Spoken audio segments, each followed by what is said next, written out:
I believe that when you think with your heart and when you really are authentically you and that you understand that where you're going to go, where you place your energy, I really think that anything is possible.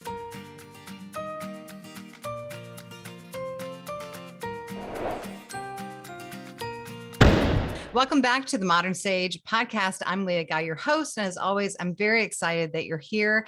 Before we get started in today's topic, I just want to remind you that you can find these podcasts anywhere the podcasts are played, and also on my YouTube channel, the video version of the podcast. So if you take interest in someone or need quicker resources to links, just go to YouTube and you can find us right there.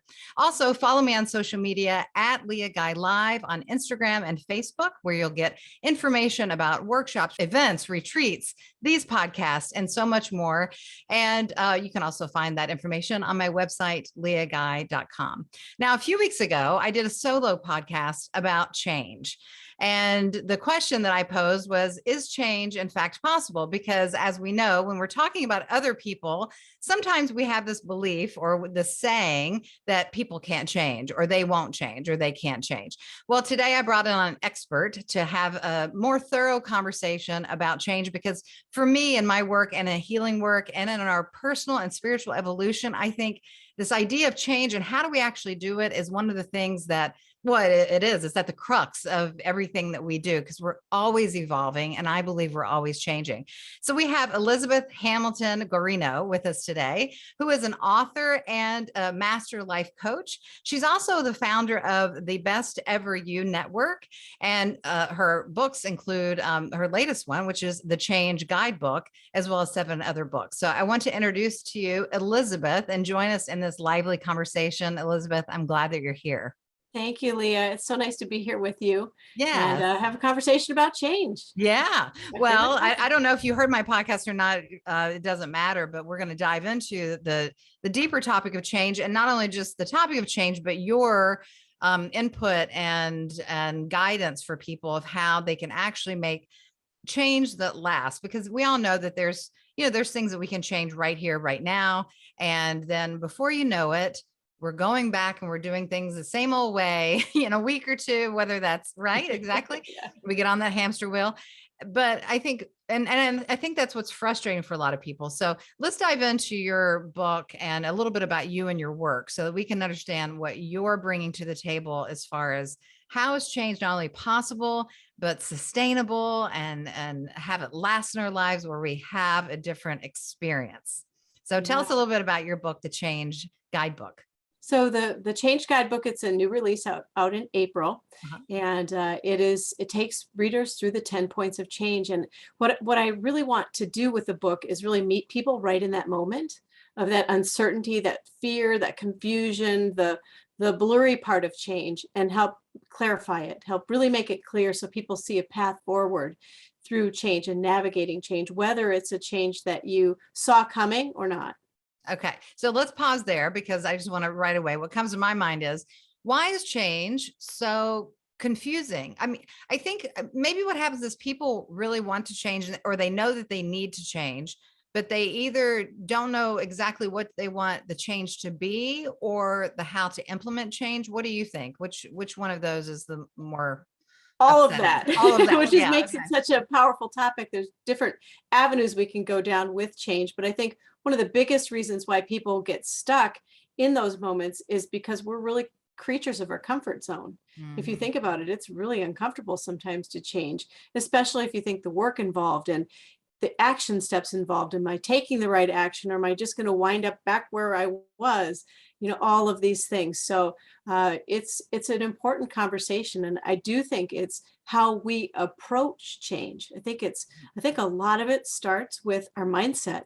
And do we have that open mindset for growth, or are we kind of closed and in our thinking and not really ready for the change? Because change is growth, and change is uncertain, and change is uncomfortable. And I agree. It's such an important topic, and yet it's one of the most basic things that have been around since it's the only thing that's been around since the beginning of time is change. And change is what happens. It happens on, every day ongoingly, but we don't have the experience of change, I guess, like you're saying, because we're in our comfort zone of expectations. Yeah. But yet it's so basic, and yet it's still so incredibly difficult. So I want, the listeners to, I guess, one, be validated. If you're thinking about making a change, it's hard to make change. It's hard to make the change happen. But I often find after you decide to make the change, then it becomes easier because you're naturally moving into the thing that is either more expansive or better for you anyway, right? Either way, you're going to learn. Yes. That's for sure. For sure. I think about my son just made a big change. For example, he's a college baseball player, and he decided to stop going to New Haven and go into the transfer portal. That's a big change. You don't know what's going to happen next. You're jumping in with both feet in, and it's interesting for us as human beings to think about change and the control factor. Yes. Perhaps, it's fun to kind of control our environment and know what's coming and all of that good stuff. And so change can throw us for a loop in that regard if we have a change that we didn't expect. But it can throw us for a loop in other regards too. If we make a change and we're just not really sure where to go with it. Like, let's say in my book, I do talk a lot about weight loss. It's just one of the things where I find people over and over come to me for help. And so people get stuck trying to figure out how to lose weight and keep it off. People get stuck. I'm working with another gal right now trying to find a different job. We're all there with different changes, trying to navigate them. And my goal is to help people really get unstuck. Yeah. So when we think about change, let's talk about diet, because you mentioned in your book quite a bit. And I think it's a big issue for a lot of people, either people that not just, we hear the word diet and we think we need to lose weight, but a change in diet can be many things, increasing healthier foods or changing the times that you eat, or change, some people need to gain weight. So any kind of change in that really fundamental survival thing that we have to do every day. But when we think about that change and this fear of the unknown, what do you think people are really afraid of with changing their diet? If we're looking at something that's like, this can only be life-giving to me, it can increase my well-being, happiness, and the way I feel, why then is it so hard? Where's the fear come from? Well, it's probably the expense of the new clothing that's going to be needed. No, Uh, I'm just kidding. No, I think the fear is we don't know what steps to take that are going to help us succeed for real. So, for example, if you're somebody who comes to me and you have 100 pounds or more to take to release, we look at everything. We start with an assessment, which is a really good place to start when you don't know where to start, is just a simple assessment. And it can be an assessment in all areas of your life, or that one area of health, for example. And that gets clarity. I think sometimes we just get overwhelmed and bogged down in the details and don't know where to start and what's actually going to help us be successful. Yeah. And it's sometimes it's, oh, yeah, go ahead. No, I was just going to say, it is just really interesting because when we think about making changes, we're always, well, most of the time we're thinking about changing things for the better. We're wanting the change so that we experience either more ease or better health or a new situation, more money, what have you. And yet, even though we're going after something that would benefit us, we still have the fear of releasing or moving beyond what we've known. For example, with weight, you're going to have to give up something to get something. And so what I like to do is not make people feel that way right off the bat, especially with losing weight, because you don't want to be the person taking away somebody's pizza and coffee and caffeine and all that. And so what I do is I tend to add. Instead of subtract. I'll work with somebody and say, look, just leave everything as is. Let's add a whole bunch of water. Let's add a whole bunch of vegetables. Let's add a whole bunch of salad or something. And let's add a walk out the door for 20 minutes. Things that are attainable, but are tiny little changes that kind of take over and weed out the pizza so much. Yes. Yeah. I like that concept too. And that's the way I like to think of incorporating change, it to feel more expansive rather than more restrictions. So many of us already have so many restrictions on our lives. I shouldn't do this. I need to do that. I have to do this, all these obligations, and we feel trapped and restricted. And so when we think about expanding, then we get into, oh, this is something new. This is something for me. This is, possible. So let's talk about your book just a little bit, about the way that you laid it out, because I found it interesting. The Change Guidebook. You have these 3 different areas of alignment, essentially. So why don't you tell us about those 3 areas of alignment and why these are the most important steps for you to create change? So yeah, I did divide the book up into three main areas: your heart, truths, and your energy, to help you find success in all areas of your life.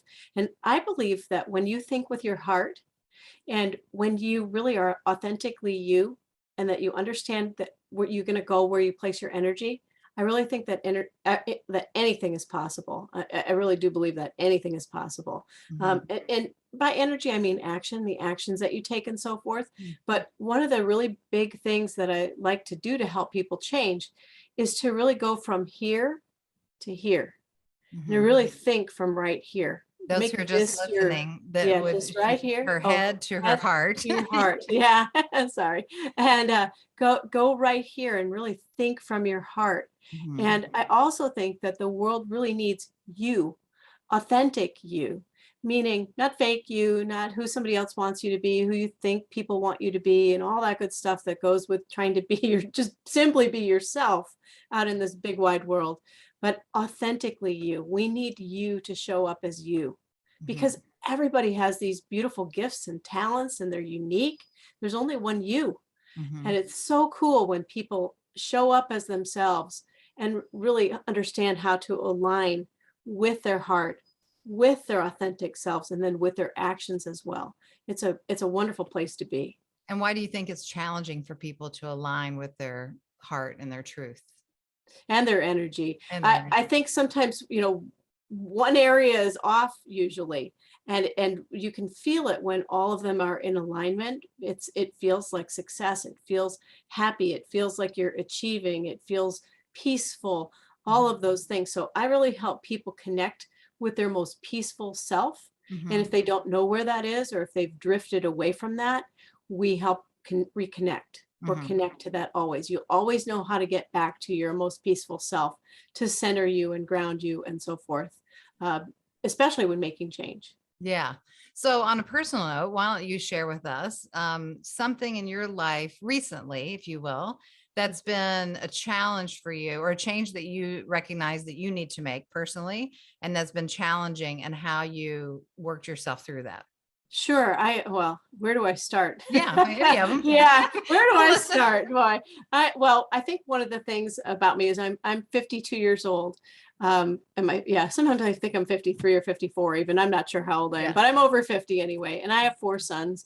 Their ages 20, 22, 24, and 26. And I think one of the most difficult things that I've gone through in recent times is all of them growing up and going out the door to, lead their own lives and be their own people and so forth. And it's just not a shift in the amount of laundry. It's a shift in just about everything in the house. Yeah. And I think a lot of people are navigating that one thing a lot with their kids growing up and so forth, different ages and stages and phases and all of it. Mhm. And I think I've really looked into, how to let go but hang on. Mhm. How to be there, how to have adult conversations with your kids. They're always going to feel like your kids, but they're young adults themselves, and just how to support them the best way I can. But that's been a huge shift in our household culture for Mhm. sure. Yeah. Yeah. And so so the difficult part for you is, does it bring up sadness, or feeling like your role is changing, and just your identity is changing, and all of that is changing? All of it. I think definitely, your identity, your role, how you parent, just about everything about me has changed Mhm. in probably the past, couple of years, 5 years. I mean, the first one going out the door, you're like, well, it'll Yeah. be okay. There's three more stuck at home, kind of thing. But when the youngest one went, all of them were out the door, and it was really quite a challenge. It's like, wow, Yeah. Imagine. but the cool thing about them is they come back and they go and they come back and they Yeah. go, and they're young adults. So it's been a lot of fun for everybody, but a Yeah. really big change. Yeah. Even a change in the grocery bill. Oh, of How do you course. cook for a few people versus 10 or their Yeah. friends and all You can that? get 3 massages a week now if you'd like. Exactly. My shoe stash has grown. So when we're talking about change, what comes to mind is the two types of change: the change that happens to us that we aren't planning for, how to move through that, and the change that we want to initiate. And I think that a lot of people have fear about change that's out of their control that's going to happen to them. Would you say these alignments with the heart and your truth and your energy are the same? And if you could walk us through one or two of those principles from the book, when change is happening to you versus when we're initiating the change? Yeah. So that's a touchy subject, because I'm not one who thinks, something dreadful can happen and here's a book to solve everything. I think it'll help, but that's touchy. Especially being a daughter of a stroke survivor for so many years. My dad was a stroke survivor from 2004 to 2018. I've had my own brushes with death. I live with life-threatening food allergies. If I was in the hospital sick and so forth, and you handed me a book and said, it's going to be okay, here's, Right, right. it may, or it might help, but it might be the wrong timing. So, take it with a little bit of an ease in that regard, because things happen, and I don't want to be like, hey, here's a process for it, but I Right. do in a way. In a way I do, with time, maybe with a time buffer and so forth, when you're ready, because it applies the same way. It's all about your attitude in the change. hmm And I think about my dad, who was a stroke survivor for so long. And in the beginning, when the change hit, our whole family was freaked out. He collapsed right in the living room and had a stroke and numerous other things. And he was in a speech in a therapy area, Right. like a rehab center. And the nurse took him down for a speech therapy session. And it was kind of one of those survive and thrive moments or not. It was like Mhm. an evaluation of whether he could talk or not. And she said, we're going to play the alphabet game. And she said A, and he said aardvark, which was really strange. Then he said benevolence, courage, determination, excellence. F was a choice swear word that I've changed to faith, goodness, happiness, integrity, joy, kindness, love. All of these words in that moment to say, I'm going to survive and thrive Mm. through this change. And I took that and I wrote my first book, Percolate, Let Your Best Self Filter Through, which is a Hay House book also about change. hmm And that was really a lot about navigating change that you just didn't want, or, you don't want to join that club for sure. And so I think it is in how you approach, Yes. and your mindset and your openness, and you're willing to navigate. Yeah. Well, why don't we think That was about a long story. no, it's a good story. But when you say, how we approach change, what I feel into when change happens to me, it's like, how am I receiving? Yeah. How am I receiving this? And in that same way, we can look at other areas in our life where it's difficult to receive attention, receive love, receive rejection, receive gifts, receive the vulnerability. So that ability to receive, and when we're in reception of change and we feel out of control, I guess there's where, Yeah. The control. Yeah. the fear kicks in, right? But then in the receptive place, if we are aligned with our heart, and if we are aligned with our truth and being ourselves, if we are aligned energetically, then the reception will land so much easier, right? Yeah. And you'll be so much more open than the resistance Yeah. to that resistance piece is huge, right? Just across our whole lives, It sure is. across everything. It's It's like it's we want to it's change, but I really closed. want to hold. Yeah. Well, yeah, and that's, sometimes those are battle scars. You're closed off a little bit because of something that's happened to you. And I don't blame Yeah. people for being that way sometimes. It's like, okay, I get it. Of You're course. hurt, your Yeah. heart's hurt. It's hard to tell people I say this in the book, it's hard to tell people to think from right here when your heart's broken, or somebody hurt you, or, hurt your heart, or broke your heart, or whatever it is. Or you just don't feel good. Right. So it's hard to tell people that, but really we spend a lot of time here In our thinking, mind. Yeah. overthinking, and pondering, and when sometimes the answer. The Yeah. answer is right here. You know it in your gut, in your heart, it everything. It's just, do Yeah. I really want to do all the work involved? Yeah. My And we dad, to be, oh, sorry. no, go ahead. My dad, to survive what he survived, and the key word thrive, after the best he could. He was determined, Mhm. with blindness, with left arm paralysis, with numerous things, to lead as long of a normal life as he could. But it's that determination, it's that motivation. I think people have to really think about what motivates you, what drives you, what are you super passionate about, what makes you unique. And if you're disconnected from that, find ways to reconnect. And this is one of them, because the book takes you through the 10 points of change that we go through as human beings, all the way from taking an assessment to the impact you might have on another person to better their life. Why don't you tell us a couple of those points, if you don't mind sharing? Yeah, I love the first two. I mean, I love all of them, but I think the work is in the middle part, the real work where you're going to grind and do things, and take those actions. But I like the very beginning of the book particularly because it really gets you started and gets you unstuck. The assessment and choosing. I have a free gift that I give everybody. It's on the website. It's besteveryou.com/change guidebook. It's an assessment that goes with chapter 1 and 2 of the book. And really what I ask you to do in the book is put your authentically you hat on and take an assessment, an honest assessment. Don't lie to yourself, and really evaluate where you are in different areas of your life. Mm-hmm. And then the book itself is a masterclass in change. So the structure of the book is narrative from me, two samples from people, two stories from people is what I wanted to say, not samples, 2 stories from people to illustrate the points of change, and then 2 exercises at the end of each chapter. So if you go through the exercises and then take the last test, and it's not a hard test here. It's what do you think? What do you feel? It's not multiple choice or anything like that.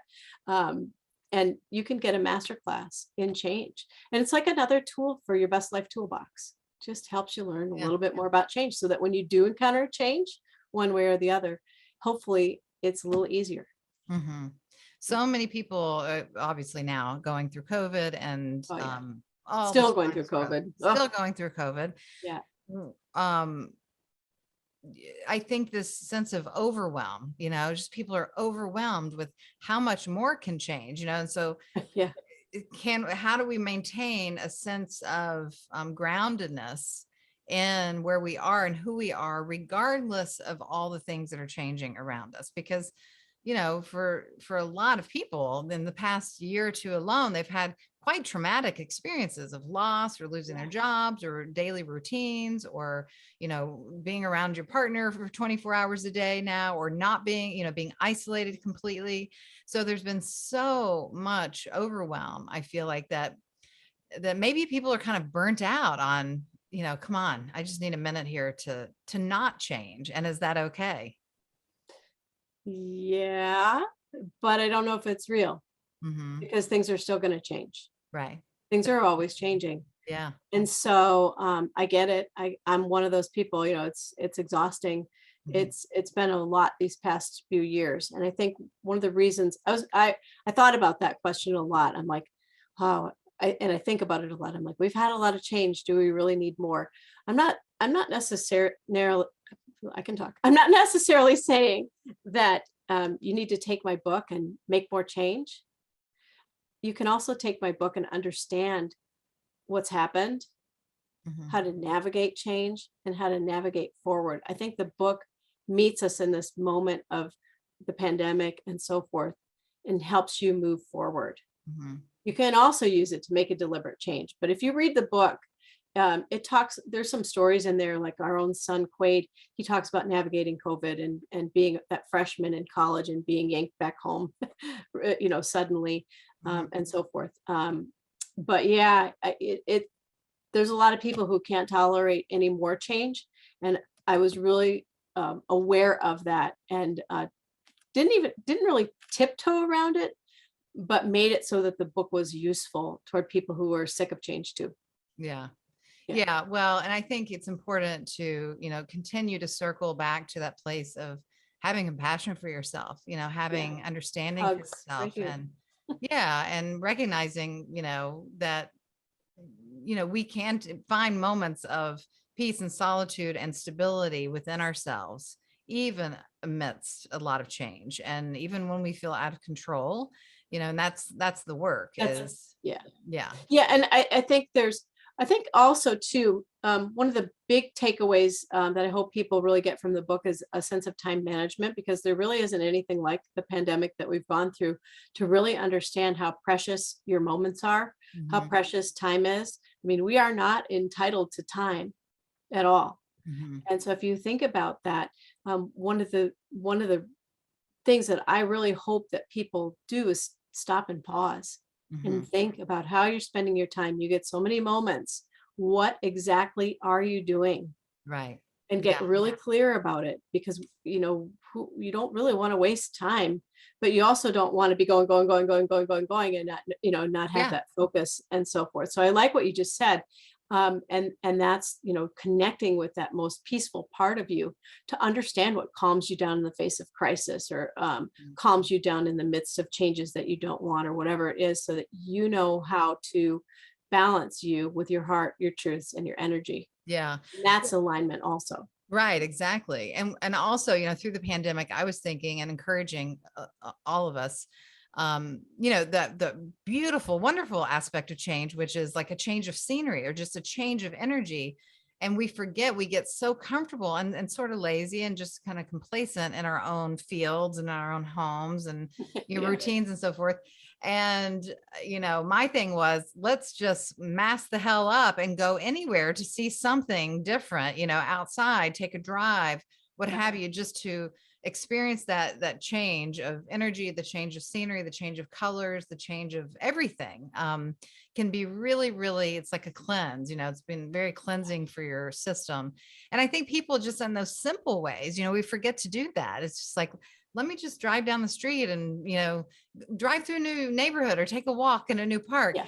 And those simple little things, they are changes, but they keep infusing us and almost like preparing us for, um, to be available for what else is out there, For ourselves and the Yeah. next moment. Yeah, the little soul soothers is what I was calling those to myself during the pandemic. I actually Yeah. started a blog during the pandemic to control my own self too, because I was like everybody else, worried about everybody and everything. Mhm. But it was life with the Zoom lens on. Mm. And I would go to different places, even out in my own yard or down the street or whatever, to take pictures of flowers or scenery or birds or whatever. One of the most simple things my husband and I did was we would get in the car, just us, and our Home Depot parking lot for some reason has like a bird sanctuary by it, and Ah, it was filled with red-winged blackbirds oh, during the height of the pandemic, and we would just go there and sit and just roll the windows down and listen.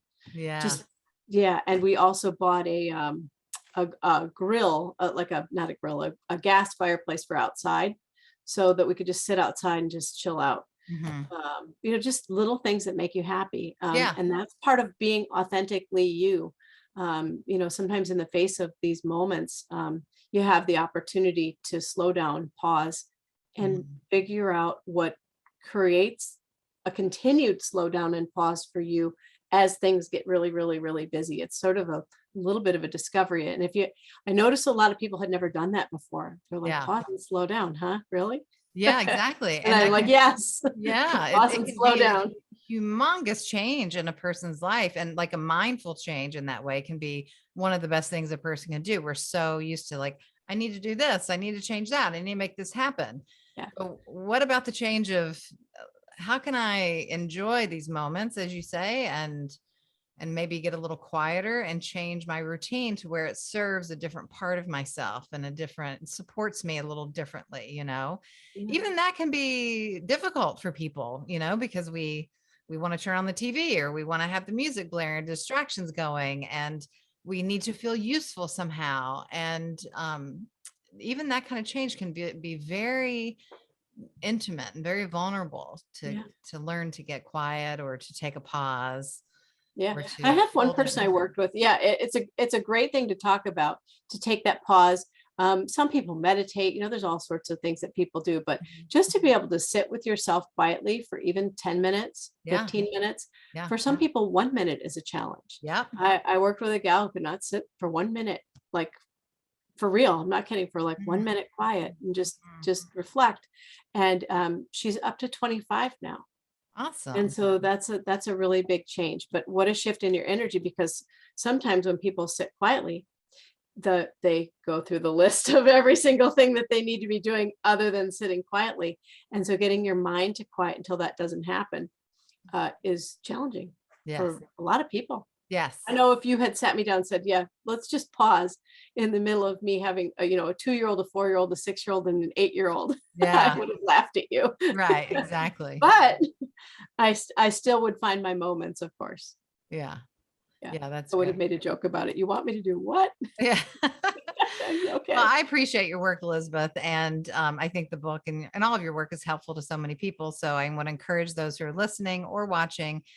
You can find her links and information in our show notes, and go take her assessment if that feels like something that you'd like to do for yourself. And for all of us to continue to challenge ourselves, to do so, to be mindful of what we can do differently that will benefit and serve us in our life, and also to be mindful of how receptive we are for the change that is always happening amongst us, and in relationships, that as we change, our relationship changes, and as they change, we change. And it's always an ever evolving scenario there. So just to encourage us to be hopeful and participate in the ongoing changes happening. What do you think about that, Elizabeth? I think it's beautiful. And I think without opening up a total can of worms at probably the end of the show, I think change and being able to maneuver change is so critical to marriage and relationships. I've been thinking a lot about that lately. I'm like, oh, I know where I'm going to go with this. Oh, yeah. Well, Having been share, married please share. 20 some years, it's like, okay, navigating change. The successful couples really know how to navigate change. I think a Mm. lot about that. And Yeah. how have you been successful in your relationship to navigate change that way?